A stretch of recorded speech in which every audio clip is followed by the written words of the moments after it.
question is, what is abuse? And you should see on the right-hand side of your screen the polling tab flashing.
All right, time for the next question. Here we go. What is abuse?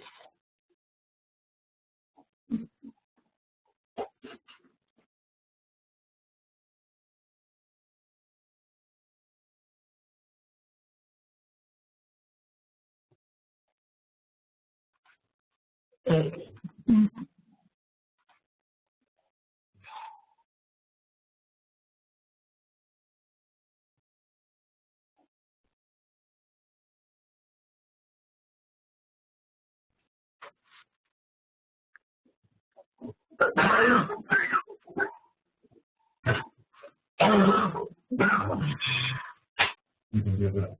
You can go through that. Yeah, that was just a little tickle.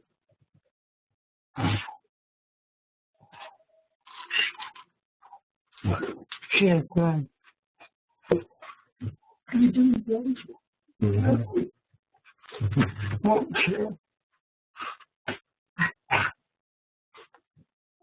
And here's our last polling question.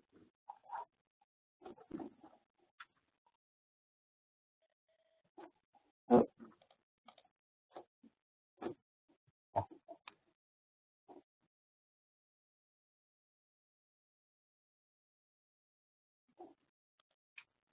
Hey.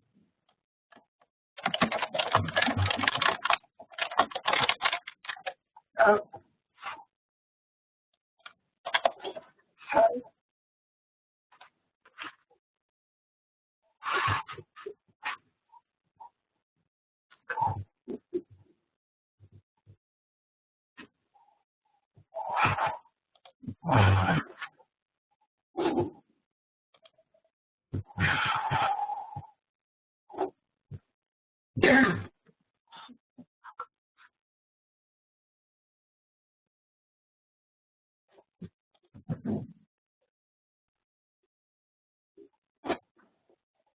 All right, thank you everyone for your participation. Now please join me in welcoming Molly Kennedy.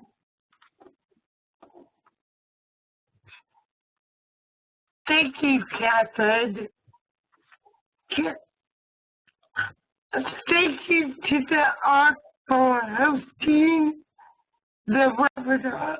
I'm Molly Kennedy. I am a person with a developmental disability and a peer advocate. I am the chair of the California State Council on Developmental Disability, and I provide first responder training throughout California. I am concerned about abuse of people with disabilities because it is about our human rights to be treated equally and respected. Just because we have a disability and sometimes don't express our thoughts, it does not allow others to abuse us. Too many people with disabilities feel they are powerless and don't know how to stop abuse or report it. Keisha Weller, the other person who was on this webinar, this webinar and our video are important to her as a long-standing self-advocate and peer advocate. In many ways, Keisha is the inspiration for this webinar and spent countless hours to prepare. She wants all people to be empowered with knowledge so they can take care of themselves and learn about abuse. Know how to report it to people you trust. The objective for today's webinar: raise awareness about how often abuse happens. Go over the different types of abuse. Learn that it is okay to report abuse.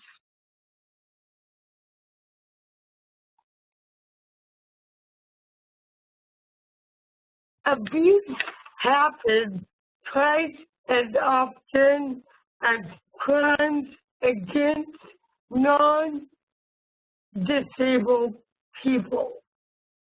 People with disabilities are less likely to report abuse. Violent crimes do not get investigated enough. This information shows that abuse is a critical issue that affects many of us. Abuse of people with disabilities has been around many years and was kept hidden. Now we are seeing no. We want to be safe in our homes and in our communities. Keisha would like you to know it's important that if we live in segregated places, it can be hard to find someone to trust at times. Being overly compliant can make people vulnerable because you have to rely on other persons to help with daily activities. Some of us were taught when we were in school to be obedient, but being compliant or obedient can be dangerous when we are adults living in the community. We don't know enough about our rights and how to report to authorities or someone we trust. All people need to know how to be safe and know their rights. One of the things I have done is created my own safety plan. Here are some examples of what I have in my safety plan. I write down what I would do in dangerous situations, like yell, back off, or make loud noises. I screen my providers. I make sure I feel safe with them. I let people know I have an abuse safety plan. My friends and family check in with me on an ongoing basis. I talk to someone I trust when I feel uncomfortable about people I interact with. I keep my cell phone near me, and I practice my safety plan often. So it is critical to have a safety plan, and that helps you to be empowered. Last summer, Keisha and I, with the help of Mark Stafford, a board resource center, to create a video to increase awareness of abuse. The video focuses on self-advocates and what they need to know. We spent time before filming the video researching about abuse. Keisha and I created our own outreach plans. We believe that before we can offer any support to others, we need to lead by example. This webinar is one of our outreach activities. The video is short but delivers a strong message. Now we are going to watch the video.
The video mirror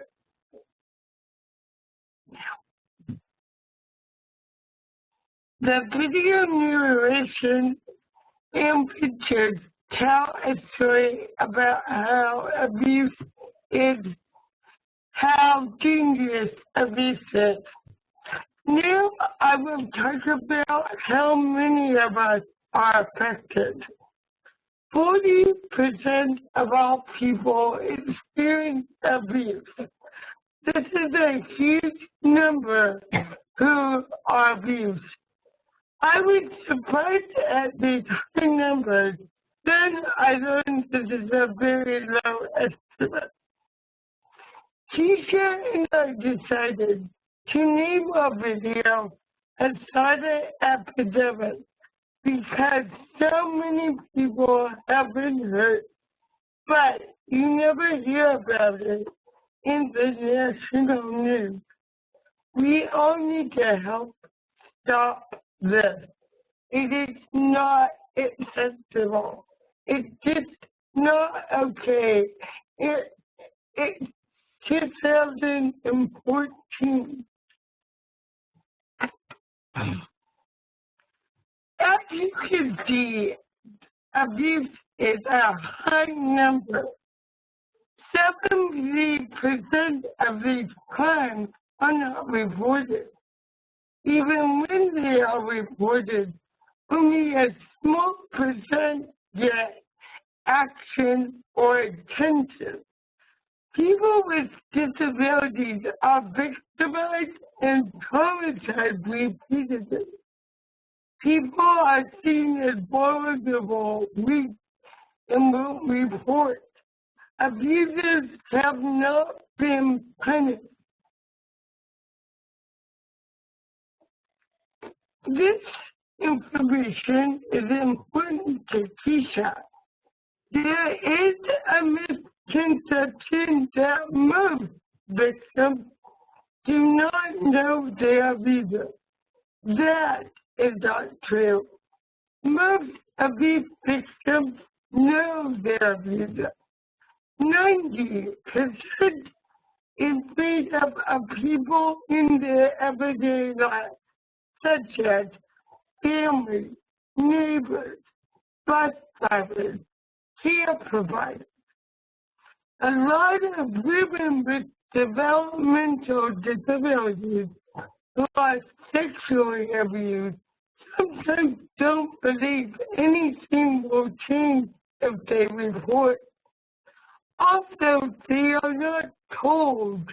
They are told not to report to their abuser by their abuser. As you can see, these are crisis numbers. Here's one solution to help abuse. Find a person who you do not depend on to trust. Later in this webinar, we will show other suggestions.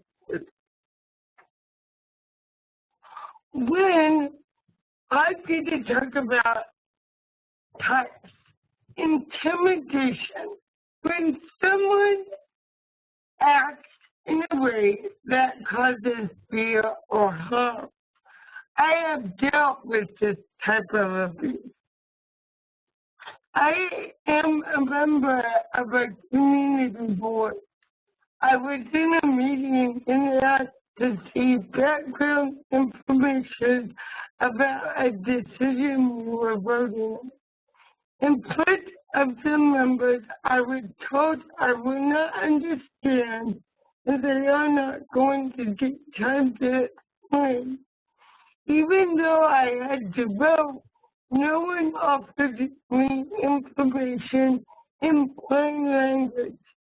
It seems like members were patient with me. I felt it was a way to control and not understand what was being discussed. To solve this problem, I got leadership coaching to learn to stand up for myself and get necessary support. Today, I ask for information and explanations ahead of time or at meetings so I am prepared as a board member. When this happens, sometimes intimidation is difficult to identify since it can be subtle. Sometimes when we have our own ideas about what we want to do or what is important to us, that is challenging to some. Most of us are aware when people are very rude to us, and sometimes it's the times when the intimidation is subtle, we become scared and not sure why. Physical abuse. When someone uses their body or an object to hurt you, this really does hurt. Some signs of what to look for: bruises, wounds, or broken bones, burns, injuries that can't be explained. Many people hide when there is physical abuse or cover themselves up with a lot of clothes, even when it's hot outside. People are afraid to report being subject to greater abuse next time. Sexual abuse. When someone forces a person to take part in sexual activities against their will.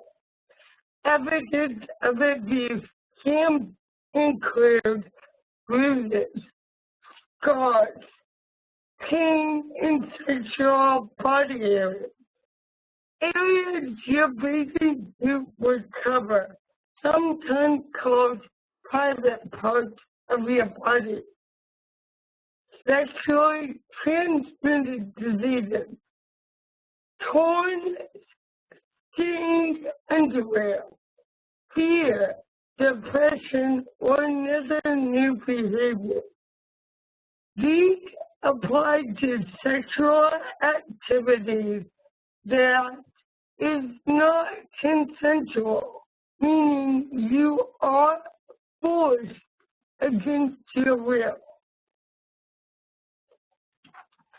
Financial abuse.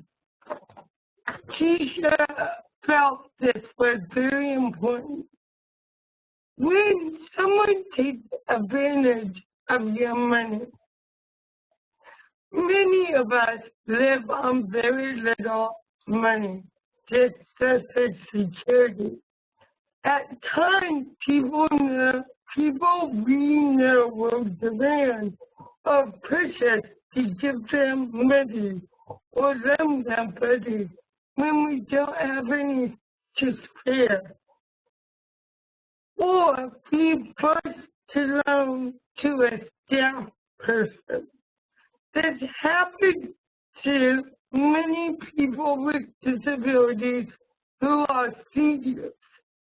Also, many people run out of money and have to borrow at a place called payday loan and pay high interest that can never pay off. Some solutions: report this again to someone you trust. Get help to make a budget.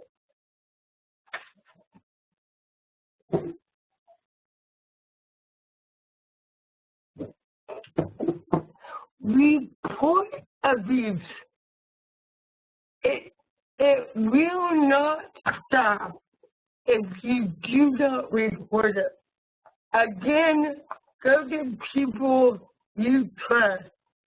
Someone who is not supporting you, a good friend, a trusted family member, positions of authority, police, doctor, nurse, or call abuse hotline. Reach out. You don't have to live being abused. If you or someone you suspect someone else is being abused, at the end of the webinar, there is a card with national contact numbers. I think it is important that we all not just learn to protect ourselves, but create an outreach plan to support fellow self-advocates and providers. In the video, I shared what I was doing. I'm writing a blog about abuse. I give training for emergency service people, police, fire. I speak at the Self-Advocacy Advisory Committee and other self-advocacy groups. Keisha's plan. Keisha had spent days and hours reaching out to advocates, providers, and legislators. She focused on she had sent emails to all her professional contacts. We are here today because Keisha reached out to the art. She shared the video nationally through her online network. She wrote letters to California legislatures that there needed to be tougher laws for abusers. Our request to self-advocates: report to a trusted person or authority. Help spread the word by showing the video at advocacy meetings. Teach students in school how to take care of themselves. In the 2014, spread the word through social media. As advocates, we can take the lead on this issue that affects so many of us. Our request for professionals: help us spread the word that we can report when someone you know seems a little different. Listen and observe. Share the abuse video with advocacy groups in your professional network. Learn how to support someone you think has been abused. Thank you for being here today. I will now turn the webinar over to Catherine.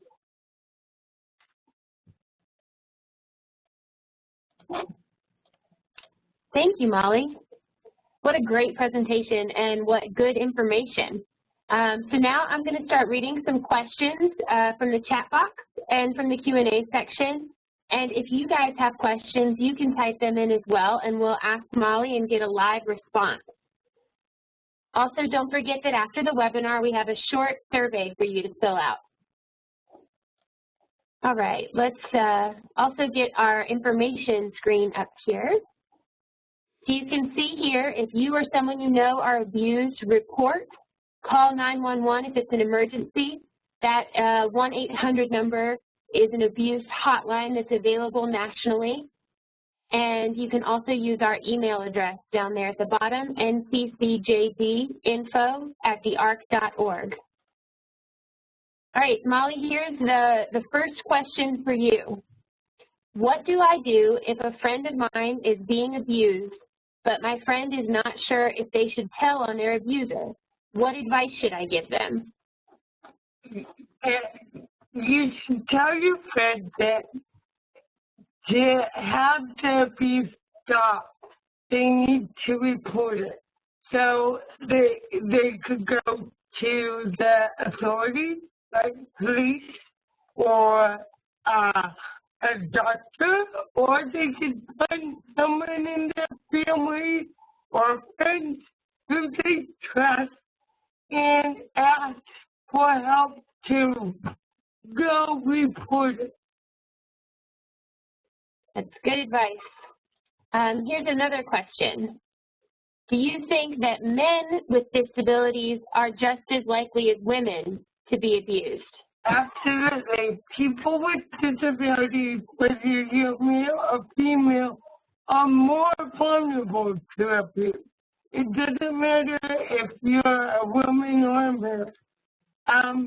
Compared to non-disabled men, men with disabilities are abused at a lot higher rates. All right. Here's another question. What's the first step for me to take if I want to start speaking out about abuse? Should I join a self-advocacy group who wants to talk about it, or what do you suggest? I would go to a self-advocacy group. This video is on YouTube, and it will be linked on the ARC website. And you can get on the agenda at a meeting and talk about abuse.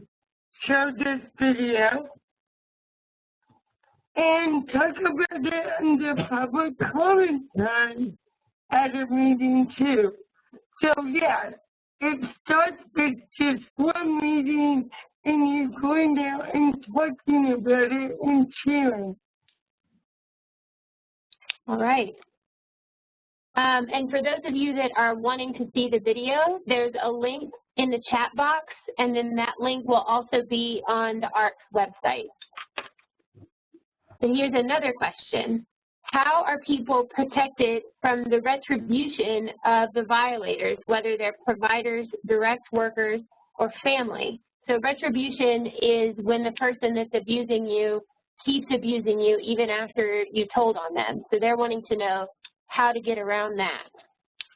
So again, you have to, talk to someone you trust. Work with someone you trust to try to get out of that situation. Go to people you feel safe with and tell them that you are being abused and what you need to do, how they can help you deal with the situation. A caseworker, someone at your church, but you don't have to stay in a situation that is abusive. That's a very good answer. Now, here's another question. In your opinion, what do you consider to be the biggest issue? So there's three issues here. Knowing how to access law enforcement, providing documentation when you think you've been abused, or knowing how to answer in the forensic interview. And do you have any advice for trying to talk to professionals about this issue? You know, I'm not a professional and I don't know language, but what I would say is you're going to tell your story. So when you meet with law enforcement, you're there to tell your story. And so be accurate, provide some detail as possible, and, feel that you are safe with law enforcement to really say, I'm not okay in this situation. And they will know how to frame it into ways that can be used to prosecute people moving forward. All right. And so this is a tough one. So this is in the moment. If your abuser is sitting near you or is right there with you, do you have any advice for people to deal with that? If you feel comfortable talking to them, that's one way. But if you don't, find someone you trust to tell them and ask them to help you deal with the situation. And don't talk around the person who is abusing you. Talk somewhere separate with the person you trust. All right. So this is a technical question. So when a person is being abused in their own home by a family member, are the police or abuse protection agencies allowed to investigate in their own home? Yes.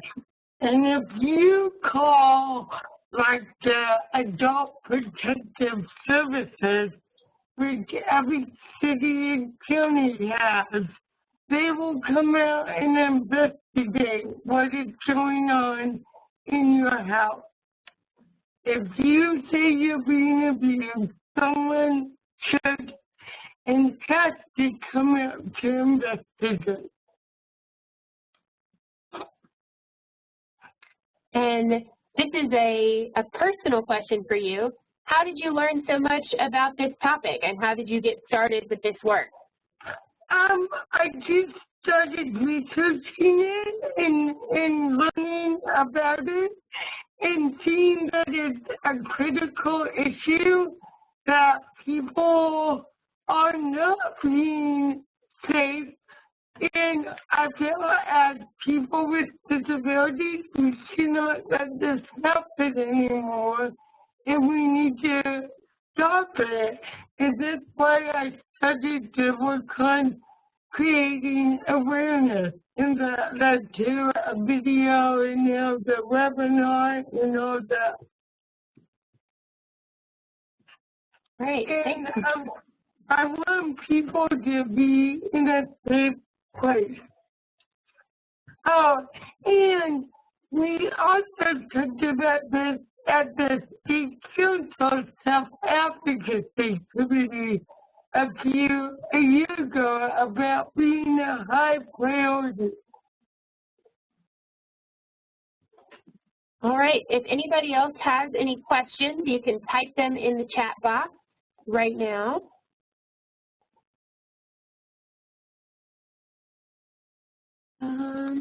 Let's see. All right, here's a good question. What can caseworkers or support people do to be seen as more trustworthy and safe so that victims can feel comfortable reporting to them?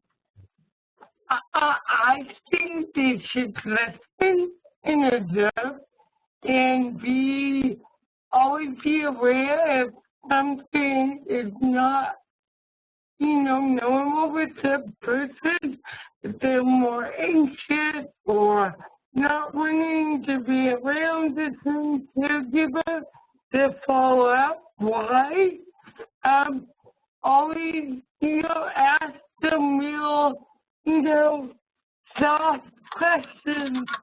Are you feeling safe? Or that kind of stuff.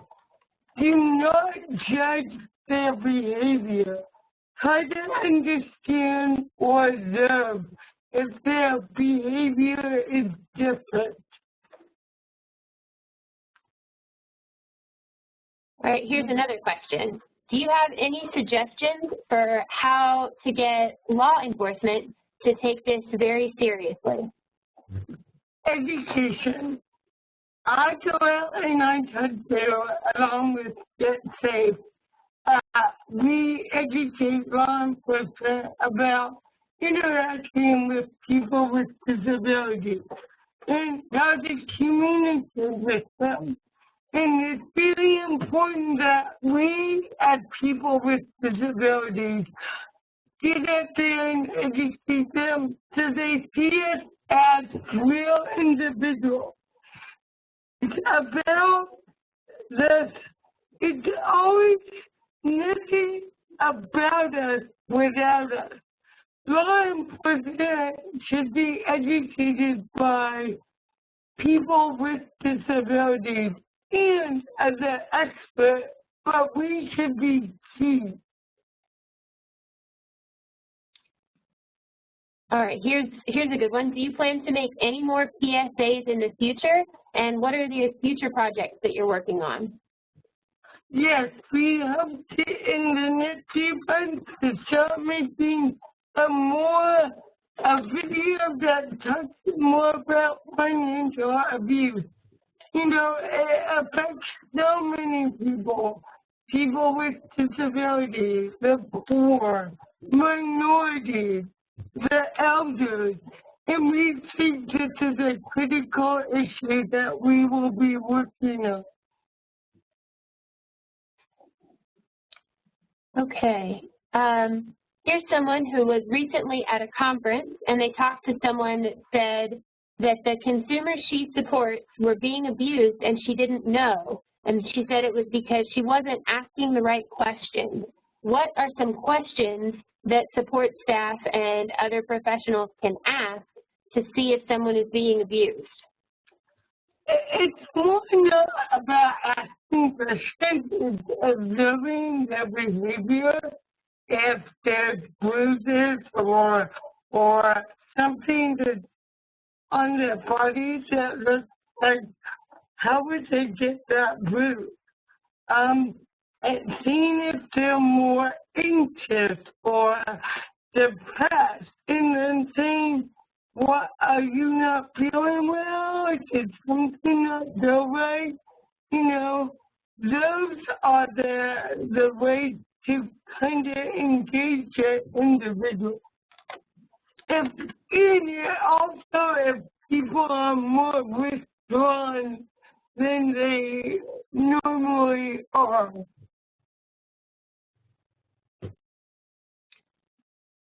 Okay, Molly, do you have any special advice for minors? If you're a minor, what should you do? So that's somebody who's not 18 yet. I think it's the same thing. Either find a trusted person or go to authorities, teachers, your school, as long as it's not a teacher abusing you, counselors. The school should be very supportive and know what to do when someone reports they've been abused. They are trained to help individuals at school. All right. So why do you think it's important for people with disabilities to provide training themselves, so to train law enforcement and other people? Why do you think that's important? Because no one knows what it's like to be disabled unless you have a disability. And so I've heard a lot of people say, it's great to hear from those who know all the technical stuff, but it's just as important to hear from a person with a disability to understand their issues, how they communicate. I'm not an expert, but I am living the life, and that is very valuable to share. And this is what co-training is all about.